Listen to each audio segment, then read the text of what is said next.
Bonjour, bonsoir à tous. Aujourd'hui, nous allons parler de Port-au-Prince avec le journaliste belge Gaël Turin qui vient de réaliser un documentaire intitulé Haïti plongé dans l'abîme. Un film où l'on découvre une ville méconnaissable, un Port-au-Prince méconnaissable, des quartiers entiers désertés, des maisons en ruine, à moitié détruites, des rues silencieuses qui donnent parfois l'impression d'être dans un film d'horreur. Pour celles et ceux qui, comme moi, n'ont pas vu Port-au-Prince depuis longtemps, les images sont un véritable choc. Et pourtant, c'est bien la réalité d'aujourd'hui. Avec son équipe, Gaël Turin a suivi le quotidien d'une mère de famille vivant dans un camp de déplacés, mais aussi celui d'un membre de gang retranché dans le cimetière de la capitale. À Port-au-Prince, le bruit des balles fait désormais partie du paysage sonore et ça ne provoque pas toujours la panique. Les rafales se mêlent à la vie quotidienne et l'indifférence semble parfois remplacer la peur. Gaël Turin, qui est revenu d'Haïti encore marqué par cette expérience, a accepté de nous raconter les coulisses de son documentaire, ce qui l'a marqué, ce qui l'a choqué et aussi son regard sur la situation d'Haïti. Je vous laisse visionner cette interview. Bonsoir, Gaël Turin. Bonsoir. Alors, vous êtes journaliste, vous êtes photographe et vous connaissez bien Haïti pour y avoir été plusieurs fois. D'ailleurs, vous avez eu le prix Visa d'Or du Festival Visa pour l'image pour un robe documentaire que vous avez réalisé avec des journalistes haïtiens, notamment Milo Milford et surtout Johnson Sabin, qui est photographe sur place en Haïti. Ça s'appelle Haïti au cœur de l'enfer. Alors, aujourd'hui, vous réalisez on va dire un autre reportage pour Arte et ça s'appelle Haïti plongé dans l'abîme. Alors, j'aimerais savoir quelle a été votre première impression en débarquant à Port-au-Prince pour réaliser ce reportage. Bon, mais l'impression est, étant donné les 6 jours, enfin quand même quelques 6 jours que j'ai pu faire à Port-au-Prince, mais malgré moi, je fais chaque fois une comparaison avec le dernier séjour. Donc, moi, j'étais là à l'été 2024 en compagnie de Milo Milford et Johnson Sabin pour réaliser le travail que vous avez mentionné. Et la situation était déjà extrêmement grave, mais le centre-ville, toute la zone autour du Champ de Mars, était encore une zone praticable. Et aujourd'hui, c'est vrai qu'un an plus tard, vous le savez, toute la zone autour du Champ de Mars s'est transformée en une zone de combat ou à peu de choses près. Et donc, la zone, ce qui a été frappant pour moi, c'est que les zones dans lesquelles on peut circuler à peu près librement sont de plus en plus restreintes. Et donc, c'est là qu'on prend la mesure de l'étendue des zones sur lesquelles les gangs exercent un contrôle. Et ce qui a été frappant aussi cette fois-ci, c'était de pouvoir pénétrer des zones qui avaient été récemment libérées des gangs. Non pas qu'ils aient été mis dehors par la police nationale haïtienne, mais plutôt parce qu'ils se sont retirés. Et donc, on a eu accès à des quartiers qui montraient le vrai visage de ce que ces gangs peuvent commettre comme crime et laisser comme trace derrière eux. Donc, c'est vrai que le, le, le premier sentiment a été quand même fait essentiellement d'une grande sidération, voilà, Oui, comparé à l'été 2024 où la situation était déjà très grave. oui, effectivement. Alors, vous avez suivi dans le film Carole, qui est une mère de famille et qui vit dans un camp désormais, et Mhm. aussi Angelo, qui est un membre de gang qui vit au cimetière de Port-au-Prince. Mhm. Alors, est-ce que comment dire, c'est assez paradoxal. Et on a l'impression, en suivant ces deux destins, qu'ils sont à leur manière chacun victime. Mais c'est tout à fait ça. Euh, Je dirais, entendez-moi bien sur l'approche que j'ai eue de Angelo. Il est évident que comme journaliste, et vous le savez, il y a des questions éthiques et déontologiques qui doivent réguler notre travail et auxquelles il faut absolument répondre. Donc, à partir du moment où on fait d'un membre de gang un protagoniste de film, ce n'est pas du tout qu'on est dans une approche où on tente ni de près ni de loin d'excuser, de comprendre, de justifier. Absolument pas. Il s'agit juste d'essayer de comprendre sa place, sa position, son engagement dans les gangs, le pourquoi du comment. Et donc, effectivement, au gré des moments, du temps passé ensemble, le constat a été, comme vous l'avez très bien dit, c'est qu'en fait, il est aussi une victime de tout ça. Il est une victime parce que le parcours de vie dans des quartiers quand même assez populaires dans lesquels il a grandi, euh, la perte de son frère, l'emprisonnement pendant des années sans être passé devant un juge, etc., la perte de ses enfants parce qu'en fait, il fait partie, donc comme il le dit dans le film, il fait partie de ceux qui ont été libérés lors de l'attaque du pénitencier national. euh, Bien, du coup, il n'a pas pu rejoindre sa famille, etc. Et aujourd'hui, il est dans cette vie faite d'un choix qui est de rejoindre le groupe de Tilapli, donc du malheureusement terrible, célèbre chef de gang Tilapli. Mais est-ce qu'il avait vraiment le choix? Étant donné qu'il avait été libéré par le gang et que s'évadant du pénitencier, il devenait un véritable fugitif. Donc, en fait, il n'a pas eu d'autre choix. Mais fondamentalement, il aurait voulu faire un autre choix. Il a des enfants, il avait un emploi, il avait des cartes en main pour pouvoir emprunter un autre chemin, mais les difficultés structurelles, toutes les difficultés auxquelles on peut faire face dans Port-au-Prince font que l'orientation de vie, finalement, ses choix de vie lui ont complètement échappé. Maintenant, ça n'excuse en rien le choix qu'il a pu faire et donc un choix de vie qui est évidemment et malheureusement accompagné d'exactions et de crimes. Et Oui, ça, il le fait, il les commet et il devra en assumer la responsabilité. Carole est évidemment, alors là, elle incarne tout, tout le malheur de celles et ceux qui perdent tout à cause de cette guerre des gangs. Elle a donc quitté le quartier de Carrefourfeuille au moment où le gang a lancé sa deuxième attaque sur le quartier. Elle a perdu sa maison, elle a perdu tous ses biens. Euh, Son mari est mort peu de temps après dans le camp de déplacés. Elle a tout perdu. Elle devra tout redémarrer à zéro le jour où Carrefourfeuille est son quartier dans lequel elle veut absolument retourner. Le jour où il y aura un possible de nouveau redépart, elle devra vraiment repartir à zéro. Donc, c'est vrai qu'il y a une forme de dialogue entre ces deux protagonistes parce que si je devais dire les choses très simplement, lui représente entre guillemets le bourreau et elle est la victime, mais au final, c'est quand même plus complexe que ça.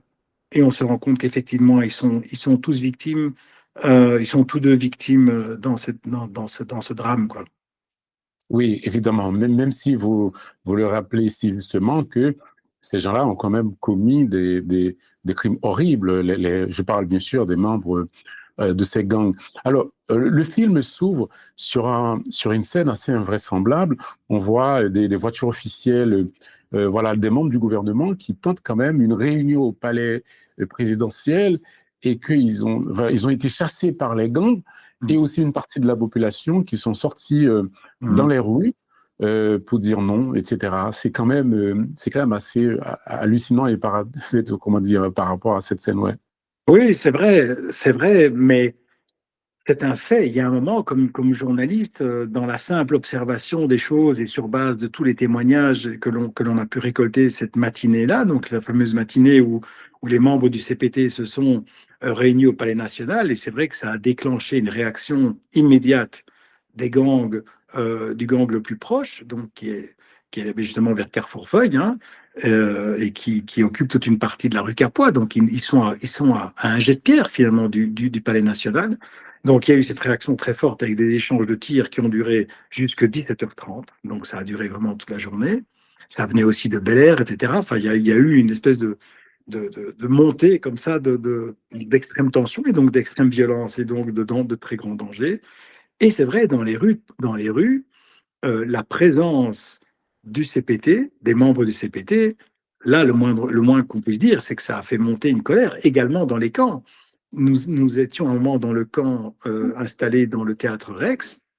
Ben, la présence du CPT, la tenue de la réunion du CPT à quelques encablures au Palais National, en bas du Champ de Mars, ben, elle était perçue presque comme une provocation. C'est-à-dire que ce qu'il faut entendre derrière ça, ce qu'il faut lire derrière ça, c'est une colère énorme de la population à l'égard des membres du CPT et je crois de l'appareil politique dans son ensemble. Et donc, nous tenions quand même à ce que ce soit présent dans le film parce que même d'autres protagonistes et d'autres personnes que l'on rencontre, par exemple à Nazon, puisque on aura peut-être l'occasion d'en reparler plus tard, mais là, nous Mhm. avons aussi deux personnes qui sont dans le film et qui nous parlent de toute la colère qu'ils ont à l'égard de l'appareil politique haïtien, euh, évidemment à l'égard des gangs, mais ça, c'est d'une évidence parce que les gangs commettent des crimes absolument insoutenables et que ils sont les grands responsables. Et puis il y a l'État haïtien qui porte sa part de responsabilité. Et aujourd'hui, moi, ce que j'ai ressenti dans Port-au-Prince, c'est qu'il n'y a plus aucune peur à manifester cette colère à l'égard du CPT. Et donc c'est vrai que ce jour-là, c'était très très présent.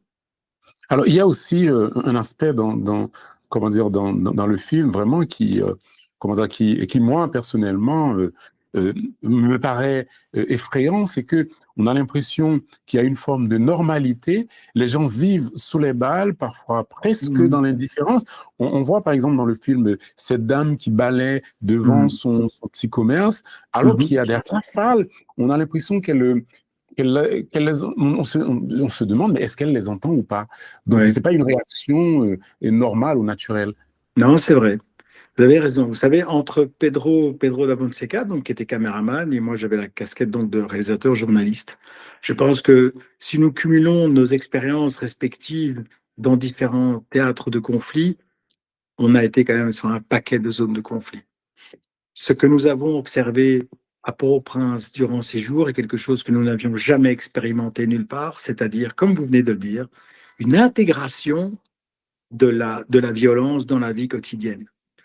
Vous savez, aujourd'hui, en Ukraine, où il y a des bombardements, là on parle encore d'un autre niveau de conflit. Mais quand il y a une rafale qui éclate, les gens se couchent au sol, se jettent sous les tables, se planquent derrière les voitures et tout ça et tout ça. À Port-au-Prince, nous avons donc intégré effectivement ce plan dont vous parlez où cette dame passe le balai. On est juste à côté du Nègre-Marron, donc on est vraiment au cœur de la ville, près du Champ de Mars. Effectivement, 5 coups de feu éclatent, mais dans la rue. Donc, on est vraiment. D'ailleurs, de toute façon, il suffit de l'écouter, c'est très, très proche. Et effectivement, elle lève la tête et puis elle continue à passer le balai. Et on en a eu plusieurs des moments comme ça. Alors, on doit éviter les répétitions, donc on les a pas tous mis, mais on a voulu en garder un, effectivement, pour indiquer à quel point cette violence extrême était aujourd'hui complètement intégrée et était devenue comme une espèce de bruit de fond, mais qui ne peut pas empêcher de vivre. Et ça dit une chose, c'est que le climat dans Port-au-Prince et la violence extrême qui règne à Port-au-Prince est installée depuis suffisamment longtemps et que les gens, comme le dit d'ailleurs le soldat que l'on a accompagné dans le blindé, qui dit, mais les gens n'ont pas le choix. Et pour moi, c'est le propos extrême, c'est-à-dire que la situation est d'une telle gravité et d'une telle longueur dans le temps en fait, les gens n'ont plus le choix. S'ils veulent que cette rue, puisque les services publics sont quand même n'existent quasiment plus, pour ne pas dire n'existent plus, mais pour que ce trottoir, qui est sa zone où elle essaye d'entretenir quand même un petit peu de propreté pour que son chez elle ressemble encore un petit peu à quelque chose, elle a la force, le courage, la dignité d'entretenir son trottoir. Eh bien, malgré les tirs, elle n'a pas d'autre choix, elle va le faire. Et ça, c'est vrai que c'est une situation vraiment unique, vraiment unique. Et je trouve que c'est très, très interpellant, en fait, comme séquence, parce que ça fait poser des questions sur la place de la violence armée dans la société haïtienne d'aujourd'hui, et peut-être même, alors des historiens, je laisserai ça à des historiens, des beaucoup plus grands connaisseurs que moi de l'histoire haïtienne, que ce soit l'histoire ancienne ou l'histoire contemporaine, pouvoir expliquer à quel point la violence est quelque chose qui a été intégré dans une manière dont une partie de la société haïtienne fonctionne et là a réussi, ou n'a pas eu d'autre choix que de l'intégrer. C'est très complexe comme question, mais bon, voilà. Oui, c'est vrai que c'est assez complexe. Et aussi, on voit à la sortie des écoles, des parents voilà, qui sortent vraiment, qui sortent de, on va dire, de la cour de l'école en faisant attention. Tout ça, Mm. on dirait que c'est des techniques d'adaptation, mais il faut que les enfants aillent à l'école, il faut que les gens Exactement. sortent pour s'occuper de leurs activités. Donc finalement, les gens continuent à vivre. Donc c'est vrai que c'est assez étrange Mais- mais- comme façon de faire. oui, parce que finalement, il y a un double sentiment qui collisionne, enfin, qui existe au même moment. C'est d'abord, être. Enfin, moi, je sais que j'ai été extrêmement impressionné de voir qu'effectivement, il y avait le courage et l'envie de quand même poursuivre un semblant de normalité, un semblant de vie normale. Comme vous dites, quand des parents vont chercher des enfants à la sortie de l'école et qu'au moment où l'enfant sort de l'école, il y a un tir et qu'elle se retourne, bon, mais c'est tout sauf une enfance, ça. Mais néanmoins, le père et l'enfant, etc., ils tiennent le coup parce il faut tenir le coup. Donc c'est extrêmement impressionnant. Ben voilà, ça rend extrêmement humble. Hein. Moi qui vis dans une société extrêmement paisible qu'est celle de Bruxelles en Belgique, ben, c'est sûr que c'est très très impressionnant. Et en même temps, ça fait naître un autre sentiment qui peut, alors là je vais me répéter un peu, mais qui est très déroutant, qui est de dire, mais comment se fait-il qu'ils en soient amenés à avoir intégré à ce point un tel niveau de violence. Qu'est-ce qui s'est passé que pour que les gens se disent à un moment, eh bien, on va faire avec, en fait, on va vivre avec ça. C'est, enfin, vous voyez, c'est très déroutant, quoi. Mais je pense que vous l'avez compris. Bien sûr, vous l'avez compris.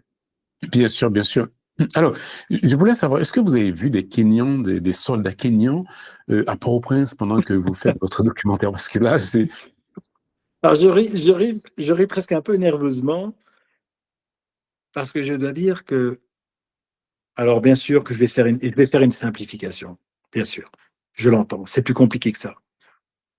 Mais à part pouvoir dire qu'ils sont aux abonnés absents, moi, je n'ai rien d'autre à dire. J'y étais, j'ai quand même passé là 15 jours d'affilée, tous les jours dans la ville, dans la ville, dans la ville. Je n'ai pas vu un seul soldat kényan. Rien. Jamais, nulle part. Alors, je sais qu'effectivement, on est dans une période particulière, puisqu'aujourd'hui, il y a eu aux Nations Unies, il y a quelques semaines, le vote pour la composition d'une nouvelle force de répression des gangs et qu'un nouveau contingent va débarquer et qu'on ne sait pas très bien qui va le composer, qui va le financer, etc. Il n'empêche, là, il y a peu de temps, il y a une centaine ou 200, je ne sais plus, Kenyans qui ont débarqué. Euh, Personnellement, bah, peut-être que je suis le seul à avoir cet avis, je n'en sais rien, mais je n'ai quand même pas tout à fait l'impression que le résultat de la présence de ces contingents kenyans qui sont arrivés quand même il y a maintenant un bon bout de temps a apporté ses fruits. Et je ne vois pas en quoi l'arrivée de nouveaux 100 ou 200 soldats kenyans va changer quoi que ce soit. Il paraît qu'il y a de plus gros contingents qui vont débarquer. Je, Personnellement, voilà, je trouve que sur base des résultats de leur présence, qui remontent maintenant quand même à un bon moment, ben, il me semble que la stratégie n'est pas la bonne et que voilà, ça ne convient pas tout à fait. Voilà, mais c'est vrai que les Kenyans sont absents, et je tiens à le dire comme journaliste, ils sont absents des films, pas parce que je les ai mis de côté, ils sont absents des films parce que nous n'en avons pas vu un seul. La police nationale, oui, tous les jours, tous les jours, tous les jours, tous les jours, sur le front, ils y vont, ils y vont, ils y vont. Avec, comme on l'a vu dans le film, des gros dérapages de la part de la police nationale haïtienne. Ouais. Mais elle est là, elle est au front. Euh, Par contre, les Kenyans, alors là, ça, c'est un grand, grand mystère pour moi. Oui, c'est vrai qu'on a, en fait, moi, en regardant le film, je pensais que vraiment, on allait voir les Kenyans sur le fond, etc. Mais bon, c'est pas du tout le cas. Je me suis dit, ben, je vais vous demander, est-ce que vous les avez vus au moins? Donc, mais Non, bon, non, mais nulle bon. part, nulle part. Donc, alors, il y a aussi, on voit dans le film, évidemment, il y a des scènes presque apocalyptiques parce que des quartiers entiers où vraiment, il y a vraiment rien. On dirait un film d'horreur. Mm. Je me suis dit, est-ce que c'est possible? Est-ce que c'est des vraies images? Mm. Est-ce que c'est, mais c'est assez impressionnant, en fait. Oui. J'ai pas vu Port-au-Prince depuis longtemps. Mm. Donc, Mais c'est c'est assez, vrai. Vous savez, il y a des images, il y a des plans au drone, hein, vous les avez vus. Eh bien, moi, je ne suis pas un fan du drone en général. Je préfère rester à hauteur d'homme, comme on dit, à être là, bien ancré sur le sol et voir ce qui se passe à notre hauteur. Et puis finalement, quand on a fait ces plans au drone, notamment au-dessus de Nazon, Solino, ou même du centre-ville, euh, mais là, on a pris la mesure. Là, on a vu le vrai visage des gangs.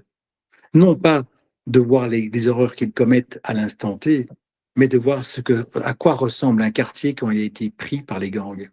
Et c'est une horreur sans nom. Je ne m'attendais pas à voir des pans entiers. On n'est pas en train de parler de deux, trois rues. On parle de pans entiers de la ville. Ils sont littéralement saccagés. Saccagés. Il n'y a plus une toiture, vous avez vu les images. Il n'y a plus un meuble, il n'y a plus une chaise, il y a plus un chambranle de porte, ni un châssis de fenêtre. Tout a été emporté. Tout. C'est dingue. Et c'est bien, parce que, enfin, c'est pas bien, c'est bien journalistiquement, parce que ça permet d'appuyer une chose. C'est que enfin, les politiciens haïtiens, aujourd'hui sur la scène internationale, ne peuvent plus nier qu'il y a un véritable climat de guerre. Et c'est en fait, c'est assez récent que le Premier ministre dise Port-au-Prince est une ville en guerre. Avant, il réfutait le terme. Mhm. Sans doute qu'il voulait garder une certaine. Faire croire qu'il y avait une forme de contrôle de la situation. Aujourd'hui, il n'y a plus du tout de contrôle, donc il est bien obligé de reconnaître que c'est un état de guerre.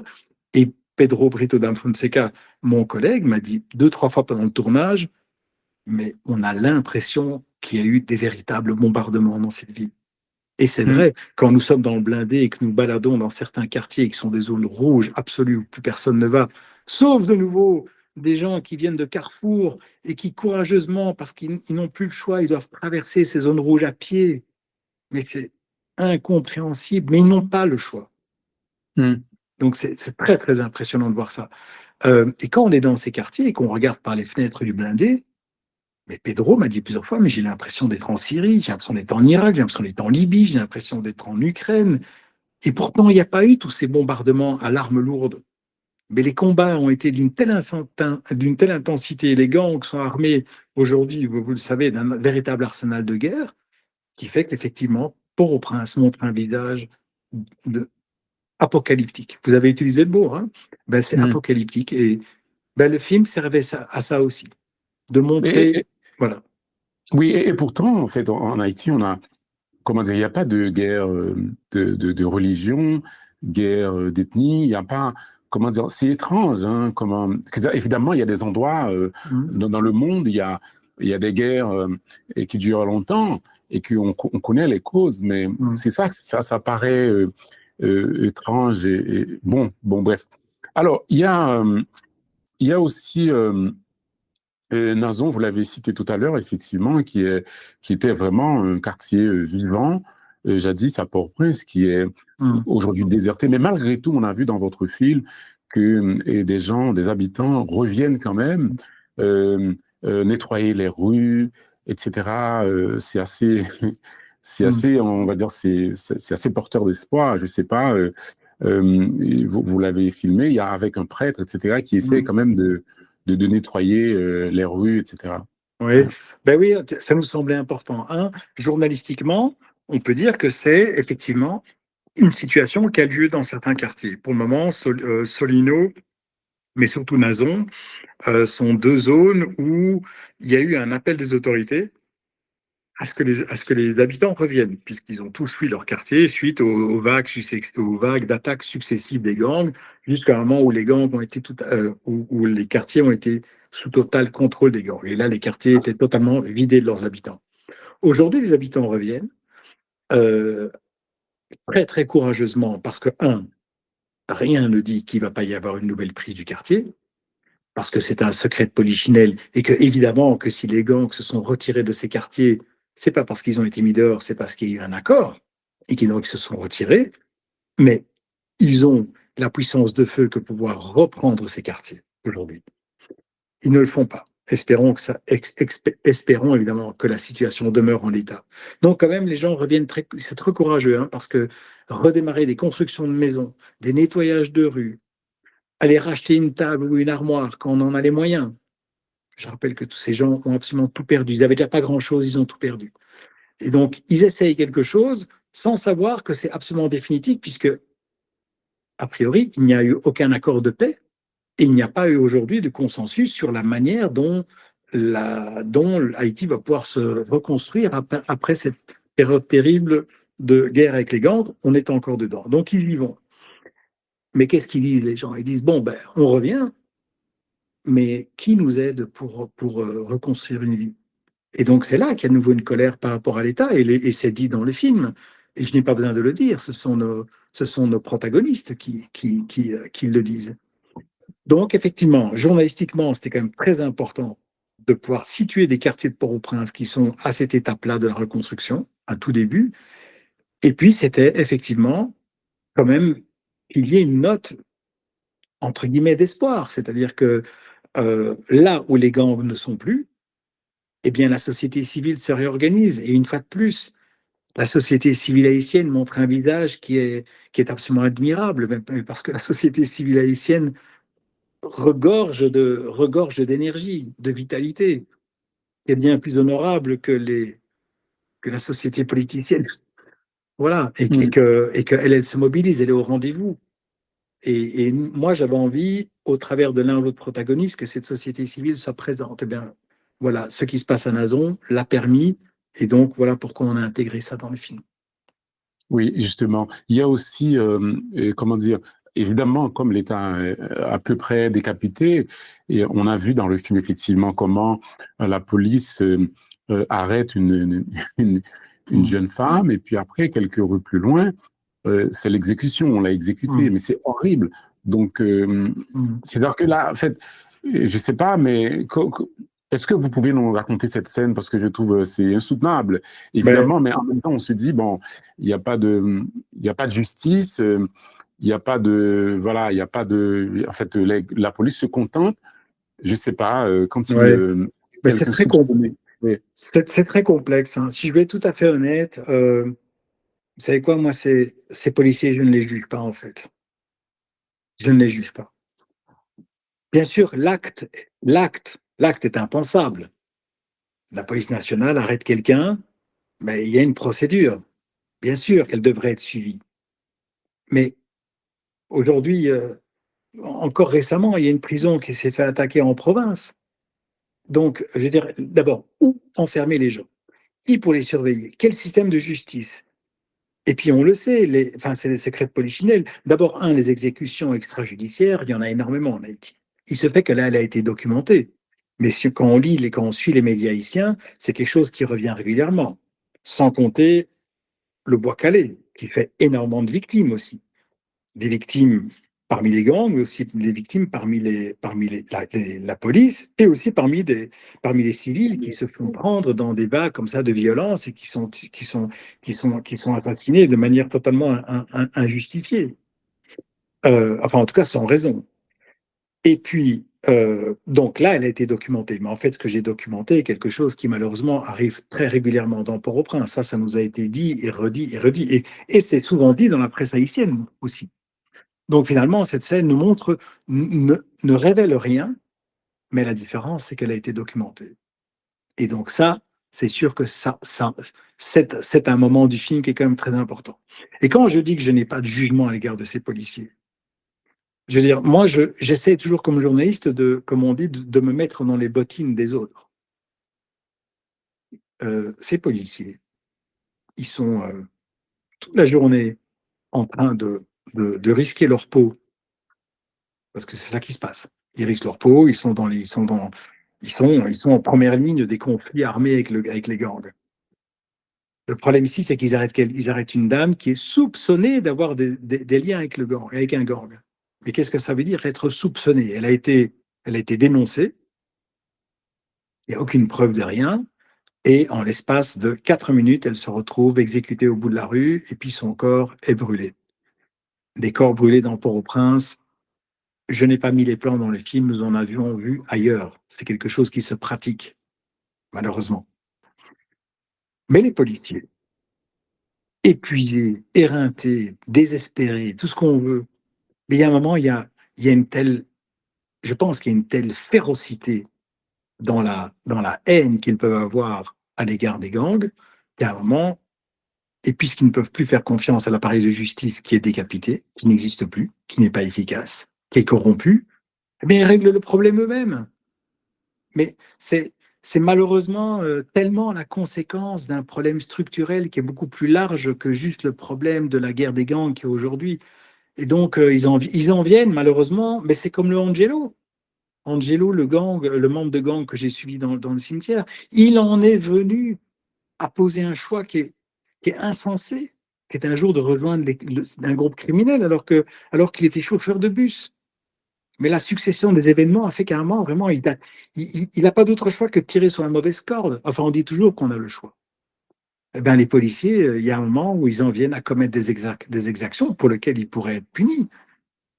Mais pourquoi eux trois plutôt que d'autres, alors qu'on sait que c'est quelque chose qui se pratique malheureusement assez régulièrement dans Port-au-Prince. Donc moi, je n'ai pas de jugement. Si on prend un peu de recul, je peux avoir un jugement sur l'acte qui est posé. Mais si on prend un peu de recul, mais il y a tellement d'éléments de contexte qui peuvent, je mets des guillemets, qui peuvent expliquer le dérapage dans lequel ils sont. Je crois que c'est ça il faut regarder, il faut prendre un peu de recul, parce que si on prend chaque événement en tant que tel et qu'on veut les juger pour ce qui vient de se passer, mais je pense qu'il y a vraiment de quoi devenir fou. Ouais. Il faut prendre un peu de recul pour se demander, OK, mais alors qu'est-ce qui peut amener à ça? Voilà. Mmh. OK, justement. Alors, dernière question, Gaël Turine. Alors, avec quel sentiment vous avez quitté Port-au-Prince après avoir vu tout ça? Mmh. Je sais qu'effectivement, vous êtes plutôt habitué, en fait, je présume, mais quand même, avec quel sentiment vous quittez Mmh. Haïti après avoir filmé et vu tout ça? Ouais, ouais, je vous avoue que c'était assez dur. C'était assez dur parce que je me suis demandé, et c'est quoi la prochaine étape? C'est quoi? Après tout ce qu'on vient de voir, et est-ce qu'on est, une fois pour toutes, en droit de se dire que là, on a touché le fond et que ça ne devrait plus, ça ne pourrait plus aller plus loin que ça? Mais moi, si j'entends parler d'une force de répression des gangs telle qu'elle est présentée par les Nations Unies, imaginons qu'elle se mette littéralement en place et que demain matin, elle entre en action. Mais Port-au-Prince va vivre des heures extrêmement sombres. Parce que s'il y a véritablement cette force qui se met à entrer en action et que évidemment, que la réaction des gangs va être proportionnée, parce que l'arsenal en armes, en hommes et en munitions leur permet quand même de pouvoir réagir très fortement, mais que va vivre Port-au-Prince là? Donc en fait, oui, il faut éradiquer les gangs, mais par quelle étape supplémentaire va-t-il falloir passer pour que ça se passe? Je ne suis pas en train de dire qu'il ne faut pas que ça se passe, parce qu'aujourd'hui, je ne vois pas de solution, mais qui voit une solution? L'amnistie?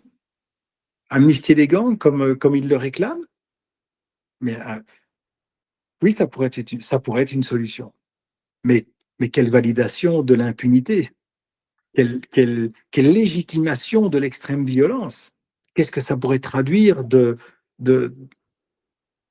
par rapport, qu'est-ce que ça peut vouloir dire pour le Haïti d'aujourd'hui, celui qui est à venir, que de pouvoir passer l'éponge sur tous les horribles crimes qui ont été commis par les gangs?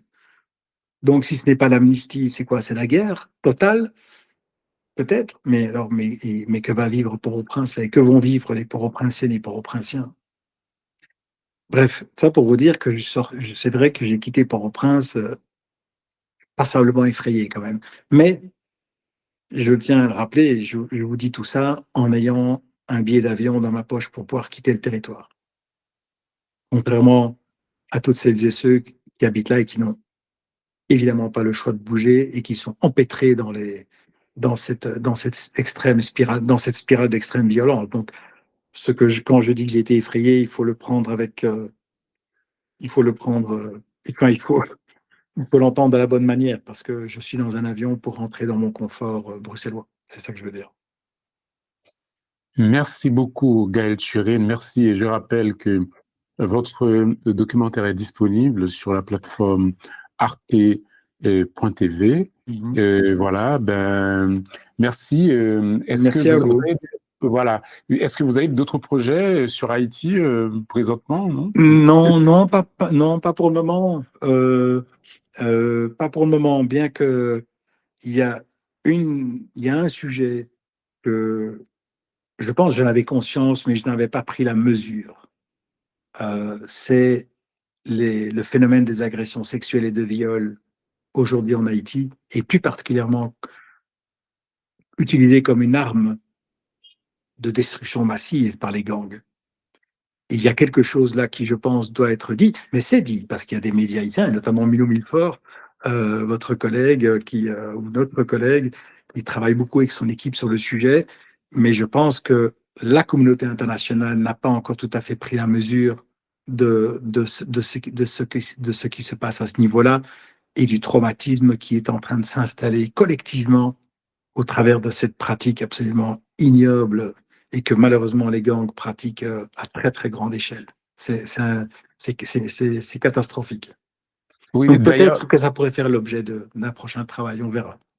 oui, justement. D'ailleurs, il y a un témoignage bouleversant Mm, dans votre film, effectivement, d'une femme victime mm, mm. en présence de son fils aîné. C'est Oui, terrible.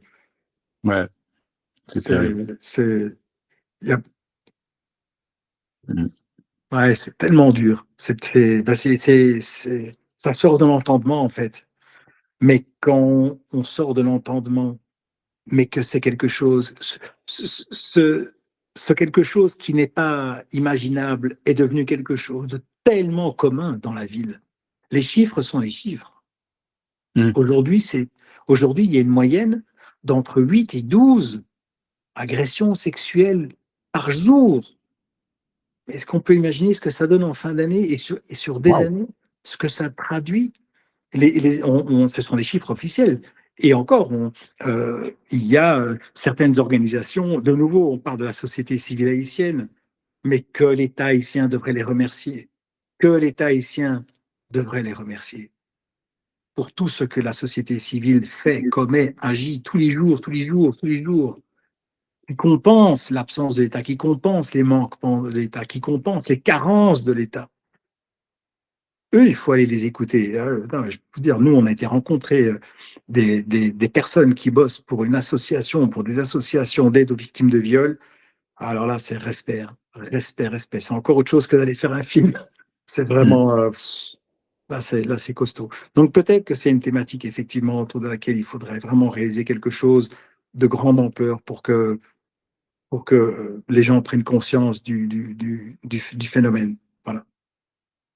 Voilà. Merci beaucoup, Gaël Turin, et Non, merci pour merci à votre vous. travail. Hmm. Vraiment, qui témoigne de la situation d'Haïti pour que le monde voit vraiment ce qui Hmm. se passe en Haïti. Merci beaucoup. Merci à vous. Merci, à bientôt.